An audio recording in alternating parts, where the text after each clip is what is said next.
सभी को मेरा नमस्कार। स्वागत है आप सबका आज की इस क्लास में। और आज का हमारा जो टॉपिक है वो है मौद्रिक नीति और राजकोषीय नीति। आज की इस क्लास में हम मौद्रिक नीति और राजकोषीय नीति का ये जो टॉपिक है इसे पूरा कंप्लीट पढ़ने वाले हैं। और एक बात और मैं आपको बता दूं कि जो 5 मॉडल पेपर जिनका कि मैंने पहले भी आपके सामने जिक्र किया था बिल्कुल रेडी हैं। प्रत्येक में 100 क्वेश्चन है। आप अपनी प्रैक्टिस के लिए उन्हें परचेज कर सकते हैं। इसके लिए आपको मुझे टेलीग्राम पर मैसेज करना होगा। नंबर आपको जो है वो डिस्क्रिप्शन में दिया गया है। तो चलिए शुरू करते हैं आज की ये क्लास। देखिए, सबसे पहले तो मौद्रिक नीति का अर्थ देखते हैं कि मौद्रिक नीति का अर्थ क्या है। कई बार डायरेक्ट प्रश्न, सिंपल सा प्रश्न भी पूछ लिया जाता है। देखिए, मौद्रिक नीति का अर्थ उन सब आयों से है जो अर्थव्यवस्था में मुद्रा एवं साख की मात्रा को नियंत्रित करने से है। अर्थव्यवस्था में मुद्रा एवं साख की मात्रा को नियंत्रित करते हैं, यानी कि वे सब आय, जितने भी प्रकार के आय हैं जो मुद्रा एवं साख की मात्रा को नियंत्रित करती हैं, वह मौद्रिक नीति कहलाती है। ठीक है। या फिर किसी देश के केंद्रीय बैंक के द्वारा, ये ध्यान रखिएगा, केंद्रीय बैंक के द्वारा, ये भी पूछा जाता है मौद्रिक नीति किसके द्वारा अपनाई जाती है? केंद्रीय बैंक के द्वारा। ठीक है। केंद्रीय बैंक के द्वारा अर्थव्यवस्था में आर्थिक उद्देश्यों की प्राप्ति हेतु मुद्रा एवं साख की मात्रा को नियमित एवं नियंत्रित करने हेतु जो नीति अपनाई जाती है वह नीति मौद्रिक नीति कहलाती है। यहाँ पर यह ध्यान रखिएगा, केंद्रीय बैंक के द्वारा अपनाई जाती है। और राजकोषीय नीति जो है वो सरकार के द्वारा, ये ध्यान रखिएगा। उसके बारे में भी पढ़ेंगे, पहले मौद्रिक नीति पढ़ते हैं। आगे देखिए इसमें कि आरपी केंट ने मौद्रिक नीति के बारे में क्या कहा है कि पूर्ण रोजगार जैसे विशिष्ट उद्देश्य को प्राप्त करने के लिए प्रचलन में मुद्रा की मात्रा के विस्तार और संकुचन का प्रबंधन करना ही क्या है? मौद्रिक नीति है। ये ऐसा कहना था आरपी केंट का कि पूर्ण रोजगार की स्थिति, ऐसे जो विशिष्ट उद्देश्य हैं उनको प्राप्त करने के लिए जो प्रबंधन किया जाता है वह मौद्रिक नीति कहलाती है।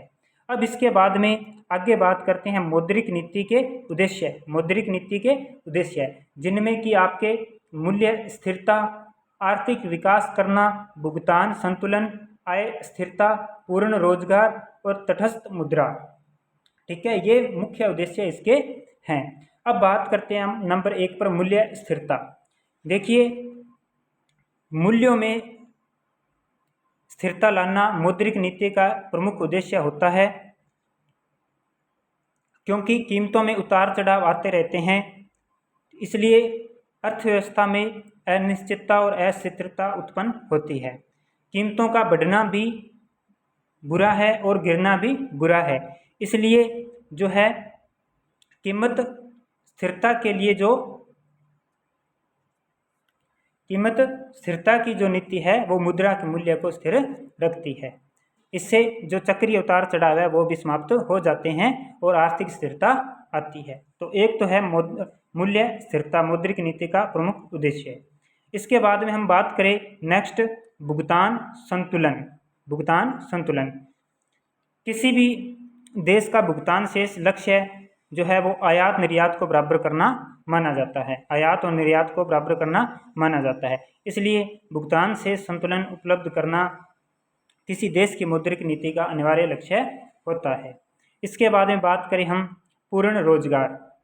पूर्ण रोजगार, देखिए, पूर्ण रोजगार की जो स्थिति है वो मौद्रिक नीति का प्रमुख उद्देश्य माना जाता है, क्योंकि बेरोजगारी से न केवल उत्पादन की हानि होती है बल्कि इससे सामाजिक प्रतिष्ठा और आत्मसम्मान की भी हानि होती है और इससे जो है गरीबी की समस्या उत्पन्न होती है। इसलिए जो मौद्रिक नीति का जो उद्देश्य है वो पूर्ण रोजगार को प्राप्त करना है। इसके बाद में बात करें आर्थिक विकास करना। मौद्रिक नीति का जो अगला उद्देश्य है वो आर्थिक विकास करना। ये मौद्रिक नीति का एक महत्वपूर्ण उद्देश्य है जिससे कि अर्थव्यवस्था तेजी से वृद्धि करती है और इसमें प्रति व्यक्ति आय बढ़ती है और लोगों का जीवन स्तर ऊंचा उठाना और आय वितरण की असमानताओं को दूर करना, इन सभी पर विशेष ध्यान दिया जाता है। इसके अलावा आय स्थिरता, तटस्थ मुद्रा, ये भी मौद्रिक नीति के उद्देश्य है। इसके बाद में हम आगे बात करें तो हट्रे के अनुसार मौद्रिक नीति का उद्देश्य आय में स्थायित्व लाना है, आय में स्थायित्व लाना है। जो आय में असमानताएं हैं, ठीक है, उन्हें दूर करना है। क्राउथर के अनुसार मौद्रिक नीति का स्पष्ट उद्देश्य पूर्ण रोजगार बिंदु पर बचत और विनियोग में संतुलन स्थापित करना है। ये क्राउथर के द्वारा कहा गया था कि मौद्रिक नीति का जो स्पष्ट उद्देश्य है वो पूर्ण रोजगार बिंदु पर बचत और विनियोग में संतुलन स्थापित करना होता है। इसके बाद में यहाँ पर थोड़ी सी हम बात करेंगे जो मौद्रिक नीति समिति है उसके बारे में। देखिए, केंद्र सरकार ने भारतीय रिजर्व बैंक अधिनियम में संशोधन करके और केंद्रीय बैंक गवर्नर की अध्यक्षता में 6 सदस्यीय मौद्रिक नीति समिति की स्थापना को अधिसूचित किया है, जिसमें क्या है 6 में से 3 सदस्य आरबीआई से जो पदेन सदस्य होंगे वो मौद्रिक नीति समिति के सदस्य होंगे।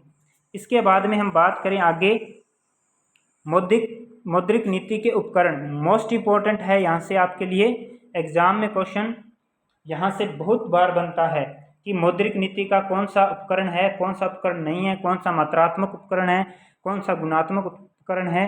तो ये काफ़ी इम्पोर्टेंट है। तो अगर मौद्रिक नीति के हम उपकरण के अंतर्गत बात करें तो मौद्रिक नीति में जो है मात्रात्मक या अप्रत्यक्ष या गुणात्मक या चयनात्मक या इसे हम प्रत्यक्ष भी बोलते हैं अपनाए जाते हैं। मौद्रिक नीति जो है केंद्रीय बैंक द्वारा अपनाए जाने वाले ये उपकरण हैं, उपाय हैं, ठीक है। अब बात करें कि मात्रात्मक या अप्रत्यक्ष जिन्हें बोल सकते हैं, इसे सामान्य उपकरण या सामान्य उपाय भी कह सकते हैं। इसके अंतर्गत जो है CRR, SLR, बैंक दर, repo rate, reverse repo rate ये आते हैं। और गुणात्मक, चयनात्मक या प्रत्यक्ष के अंतर्गत देखें तो इसमें प्रचार प्रसार, नैतिक दबाव, मार्जिन मनी में बदलाव, ये सब इसके अंतर्गत आते हैं। ये आपने ध्यान रखना है। अब हम इन्हें विस्तार से पढ़ेंगे कि बैंक दर क्या है, खुले बाजार की क्रियाएं क्या है, ये सब ध्यान से पढ़ेंगे, पूरा पढ़ेंगे कंप्लीट। देखिए, बैंक दर, अगर हम बात करें यहाँ पर बैंक दर की तो इनके बारे में पिछली क्लासों में मेरा बहुत अच्छे से पढ़ाया हुआ है, इनका अर्थ वगैरह सारा कुछ अच्छे से समझाया हुआ है। यहाँ पर हम मौद्रिक नीति के दृष्टिकोण से इन्हें देखेंगे, ठीक है। अगर किसी ने वो क्लासेस नहीं देखी है तो आप अलग से मेरी प्लेलिस्ट बनाई हुई है, आप चैनल खोलिए, वहाँ पर जाकर आप देख सकते हैं। तो बैंक दर की बात करें तो बैंक दर बढ़ने से क्या होता है, बैंक दर बढ़ने से साख का संकुचन होता है और बैंक दर घटाने से साख का विस्तार होता है, ठीक है। ये अर्थव्यवस्था में स्फीतिकारी दबाव प्रकट होने पर केंद्रीय बैंक जो है वो बैंक दर को बढ़ा देते हैं, ठीक है। जिससे जो व्यापारिक बैंक है उनका उधार लेना जो है वो महंगा हो जाता है। इसका परिणाम ये होता है कि वो उधार देने की जो दरें हैं, वो ऋण देने की जो दरें हैं वो बढ़ा देते हैं, जिससे साख का क्या होता है, संकुचन होता है। इसके बाद में बात करते हैं। फिर भी अगर आपको बैंक दर का अर्थ नहीं पता है तो बैंक दर वह दर होती है जिस पर केंद्रीय बैंक के द्वारा व्यापारिक बैंकों को, ठीक है, क्या दिया जाता है, ऋण प्रदान किया जाता है, अगर सरल शब्दों में हम समझें तो। इसके बाद में हम बात करते हैं खुले बाजार की क्रियाएं।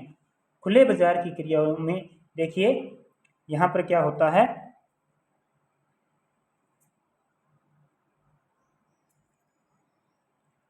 खुले बाजार की क्रियाएं, केंद्रीय बैंक द्वारा प्रतिभूतियों का क्रय विक्रय किया जाता है। इसमें खुले बाजार की क्रियाओं में केंद्रीय बैंक के द्वारा प्रतिभूतियों का क्रय विक्रय किया जाता है। कीमतों को बढ़ने से रोकने के लिए प्रतिभूतियों को केंद्रीय बैंक बेचता है। ये डायरेक्ट जो क्वेश्चन आते हैं वही फैक्ट मैंने इनके अंदर लिए हैं। ज़्यादा मैं इन पर कोई बहुत बड़ा लेक्चर नहीं देने वाला हूँ, तो सिंपल जो डायरेक्ट क्वेश्चन बनने वाले हैं वही लाइनें इसके अंदर ली हैं। तो ध्यान रखिएगा, कीमतों को बढ़ने से रोकने के लिए केंद्रीय बैंक क्या करता है, प्रतिभूतियों को बेचता है, ठीक है। इसका परिणाम क्या होगा, इसका परिणाम ये होगा कि जो व्यापारिक बैंक है उनके रिजर्व घट जाएंगे और उधार देने की क्षमता कम हो जाएगी, ठीक है, और कीमतों में वृद्धि होना रुक जाएगा, ठीक है। इसके विपरीत अगर हम देखें, इसके विपरीत केंद्रीय बैंक जो है वो प्रतिभूतियों को खरीदता है, ठीक है, जिससे व्यापारिक बैंकों के रिजर्व बढ़ जाते हैं और अधिक उधार देते हैं। इससे क्या होगा, उत्पादन रोजगार में बढ़ोतरी होगी और कीमत का गिरना रुक जाएगा। अगर कीमत गिर रही है तो केंद्रीय बैंक उसे कंट्रोल में लेने के लिए क्या करेगा, प्रतिभूतियों को खरीदेगा, ठीक है। इसके बाद में हम आगे बात करते हैं नेक्स्ट, नगद रिजर्व अनुपात और एक है विधानिक तरलता अनुपात। इन दोनों में ही बहुत ज़्यादा कन्फ्यूजन होता है, बहुत ही ज़्यादा कन्फ्यूजन होता है। तो मैं आपको इन्हें बिल्कुल सरल करके बताने वाला हूँ कि नगद रिजर्व अनुपात, कैश रिजर्व रेशियो क्या होता है। सीधा सा आपने याद रखना है। देखिए नगद रिजर्व अनुपात, इसमें रिजर्व आ रहा है, क्या आ रहा है, रिजर्व आ रहा है। तो यहीं से हमने बात की पकड़ करनी है कि व्यापारिक बैंक जो रिजर्व बैंकों के पास अपनी जमा का एक निश्चित भाग रखते हैं वो CRR कहलाता है। इसमें रिजर्व आ रहा है ना, इसका मतलब केंद्रीय बैंक यानी कि रिजर्व बैंक के पास। इसमें नहीं आ रहा तो इसका मतलब व्यापारिक बैंक जो है खुद ही अपने पास जो है एक निश्चित भाग रखते हैं। इसकी भी एक बढ़िया सी क्लास मैंने पहले दी हुई है, आप जाकर देख सकते हैं। अब देखिए इसमें क्या होता है, नगद रिजर्व अनुपात कैश रिजर्व रेशियो में रिजर्व बैंक के पास जो है व्यापारिक बैंकों या वाणिज्यिक बैंकों का जो एक निश्चित भाग रहता है, तो इसमें कीमतें बढ़ने पर केंद्रीय बैंक रिजर्व अनुपात को बढ़ा देते हैं। देखिए मौद्रिक नीति के उपायों की बात हो रही है यहाँ पर, ठीक है। अगर क्वेश्चन बन के आता है कि केंद्रीय बैंक कीमतों के बढ़ने पर अगर इसके संदर्भ में पूछे CRR को बढ़ाता है या घटाता है, तो ध्यान रखिए कीमतें बढ़ने पर केंद्रीय बैंक जो है CRR को बढ़ा देते हैं, CRR को बढ़ाते हैं, और कीमतों के घटने पर जो CRR को क्या करते हैं, घटा देते हैं। इसके बाद में हम बात करते हैं आगे विधानिक तरलता अनुपात। इनके अर्थ तो मैंने समझा ही दिए। विधानिक तरलता अनुपात यानी कि व्यापारिक बैंकों को जो अपने पास एक निश्चित अपनी जमाओं का एक निश्चित भाग जो रखना पड़ता है वो विधानिक तरलता अनुपात होता है, SLR। इसमें सरकार को प्रतिभूतियों के रूप में साधन उपलब्ध कराता है। SLR का क्या कार्य है, सरकार को प्रतिभूतियों के रूप में साधन उपलब्ध कराना होता है। और SLR में वृद्धि से क्या होगा, मुद्रास्फीति का दबाव कम करना, और SLR में कमी से ऋण देने की क्षमता में वृद्धि करना। ये आपने फैक्ट ध्यान में रखनी है। इसका वैसे इतना ज़्यादा मौद्रिक नियंत्रण में इसका इतना स्थान नहीं है, ठीक है, फिर भी ये 2-3 बातें आपने ध्यान में रखनी है। इसके अलावा जो है मौद्रिक नीति के अगर हम बात करें तो उपायों की, तो शुद्ध तरलता अनुपात NLR का इसमें किया जाता है। और इसके बाद में बात करें आगे चयनात्मक साख नियंत्रण, इसमें सट्टा क्रियाओं को नियंत्रण किया जाता है। इसके बाद में साख की राशनिंग, अगर इसके अंदर बात करें तो रिजर्व बैंक द्वारा 1967-68 में साख नियोजन पद्धति लागू की गई थी ताकि देश में जो साख प्रबंधन को सुधारा जा सके, ठीक है। इसके अंतर्गत क्या होता है कि बैंक अपना जो है वार्षिक बजट बनाता है, साख बजट बनाता है, जिसमें जमा व उधार के अनुमान लगाए जाते हैं और जिनको प्राप्त करने का प्रयास किया जाता है। इसके बाद में बात करते हैं अपने नैतिक दबाव। देखिए रिजर्व बैंक जो है वो समय समय पर बैंकों को पत्र या विचार विमर्श के द्वारा जो आर्थिक लक्ष्य है, राष्ट्रीय लक्ष्य है, उनको प्राप्त करने के लिए साख नियंत्रण में मौद्रिक नीति को लागू करने के लिए या यूं कहें सहयोग देने के लिए दबाव यानी कि प्रेरित करता रहता है, ठीक है। इसके बाद में आगे हम बात करें तो मौद्रिक नीति के प्रभावी नियंत्रण के लिए, प्रभावशाली मौद्रिक नीति के लिए बैंक दर, खुले बाजार की क्रियाएं, रिजर्व अनुपात, चयनात्मक साख नियंत्रण को एक साथ अपनाया जाना चाहिए। ये भी आप थोड़ा सा ध्यान में रखिएगा।